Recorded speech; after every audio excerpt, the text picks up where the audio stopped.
আশা করি আপনারা সবাই ভালো আছেন। আলহামদুলিল্লাহ আমি অনেক ভালো আছি। তো আমার আইসক্রিম খেতে অনেক ভালো লাগে, তার জন্য ভাবলাম আমাদের সাথে শেয়ার করি। তো চলেন খাওয়া শুরু করি। আমার কাছে অনেক ভালো লাগতেছে আইসক্রিমটা দেখে। আইসক্রিমটা মনে হয় অনেক রেগে আসছিল, তার জন্য মাথাটা গরম হয়ে একবার ফেটে গেছে। গলেছে ঠিক, কিন্তু মুখটা একবার বরফ হয়ে আটকে গেছে। আমার চশমা দেখে কেউ হাসবেন না, কারণ আমি যখন স্টাইলের জন্য এসেছি, কারণ আমি একটু পরেই আবার করতে বসবো।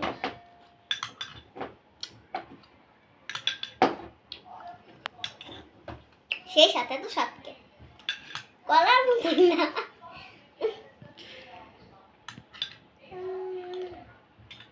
টাটা, আবার দেখা হবে নতুন ভিডিওতে। আল্লাহ আল্লাহ হাফেজ, আসসালামু আলাইকুম।